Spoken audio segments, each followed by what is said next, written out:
اهلا بيكم في مطبخ فراولة. احنا اتفقنا ان اي حاجة هتغلى في السوبر ماركت هنعملها في البيت. النهاردة بقى هنعمل ألذ واطعم واسهل شوكولاتة سبريد بمكونات بسيطة جدا، وهتطلع نفس الطعم الجبار بتاع الجاهزة. تعالوا بخطوات سهلة وسريعة نظبط القوام ونحطها في سندوتشات اطفالنا في المدرسة. بجد بعد الوصفة دي مش هتفكري ابدا تشتريها من بره تاني. يلا بينا، بس اذا كنت اول مرة تشوفيني اشتركي في القناة وفعلي الجرس علشان توصلك كل اشعاراتنا بفيديوهاتنا الجديدة. معانا هنا كوبايتين من الحليب العادي خالص.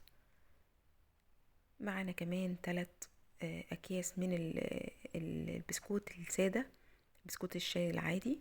احنا هنا المفروض نجيب بسكوت سادة بطعم الشوكولاتة، بس انا مش جايباه بطعم الشوكولاتة، انا جايباه بطعم الفانيليا اللي كان متوفر.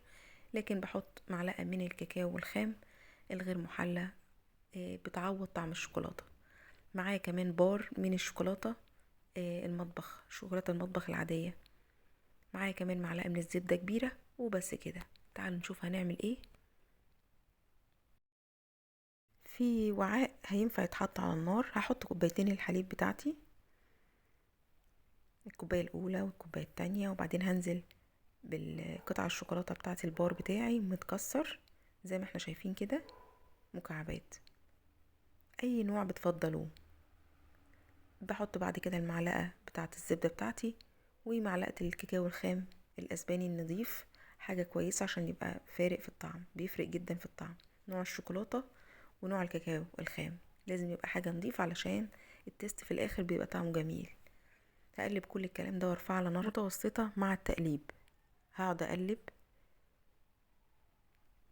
كويس جدا لغاية ما كل الكلام ده يدوب، الزبدة والكاكاو والحليب وكل الكلام ده يدوب. اول ما يغلي بالمنظر اللي احنا شايفينه ده، شايفينه بدأ يبقبق كده ويغلي، هنزل بالبسكوت بتاعنا، البسكوت السادة. طبعا في حالة ما هتجيبي بسكوت بالشوكولاتة، يعني بسكوت شوكولاتة اصلا، مش هتحط بقى الكاكاو الخام بتاعنا. انا حطيت معلقة الكاكاو الخام علشان البسكوت بتاعي سادة فانيليا، مش سادة شوكولاتة، سادة سادة بتاع شاي عادي خالص. هحط بقى البسكوت بتاعي واخليها تاخد غلوة واحدة كده، بحيث ان كل البسكوت بتاعي يتشرب ويبقى لين خالص علشان يتخلط معايا كويس. اسيبه لما يبرد تماما ويوصل للمرحله اللي احنا شايفينها دي، يبرد خالص، وبعدين علشان اقدر ان انا اخلط الكلام ده كله في الكبه بتاعتي. هجيب بقى الكبه وهنزل فيها الخليط بتاعي. الموضوع ابسط مما تتخيلوا، بتطلع لي احلى واطعم شوكولاته سبريد. ممكن تستخدميها في المعجنات، سندوتشات، مع الفطاير، ممكن تزوقي بيها التورته، ممكن تعملي بيها كيكه شوكولاته وتحطيها على الوش، بتبقى لذيذه جدا.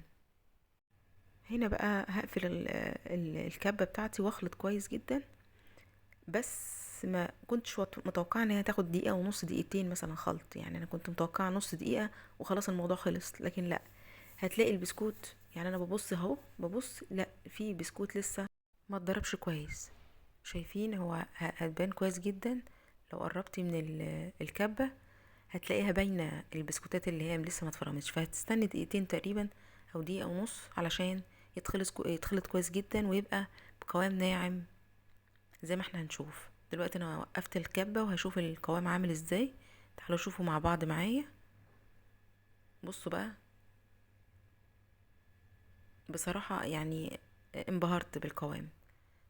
شايفين القوام عامل ازاي؟ سبريد يعني، والطعم لذيذ. كل ما تخلي جودة الحاجة اللي بتستخدميها نظيفة، كل ما تبقى الخامة طعمها جميل والتست عالي.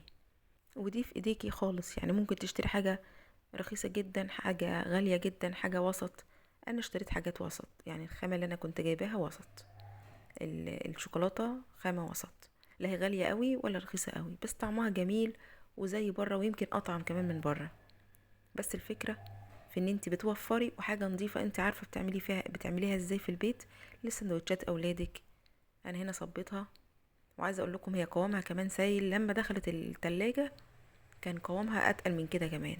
يعني ممكن تحتاجي بعد ما تدخل التلاجة وتيجي تطلعيها تعملي بيها سندوتشات، ممكن تحتاجي تخففيها بشوية حليب. لان لما دخلت التلاجة طلعت اجمد بكتير من كده. انا ما صورتهاش بعد ما طلعت من التلاجة، طلعت ماسكة نفسها ومحتاجة ممكن يعني ربع كوباية او 3 معالق معلقتين كده من الحليب. مش عايزة اقول لكم بقى على القوام عامل ازاي، طعمها رهيب. لو عندكم بقى بندق ممكن تطحنوه معاها. انا كان عندي عين جمل طحنته وحطيته، فرق جدا في الطعم وفي التست بتاعها. لا جميلة جدا، انصحك تجربيها وشجعك جدا تجربيها. جربوها وقولوا لنا رأيكم في كومنتات، دي حاجة بتسعدني وبتشجعني اني اكمل. ما تنسوش بقى تعملوا اللايك والشير لكل حبايبكم، وانتظروني في وصفات احلى واحلى من مطبخ فراولة. شكرا لكم ولمتابعتكم.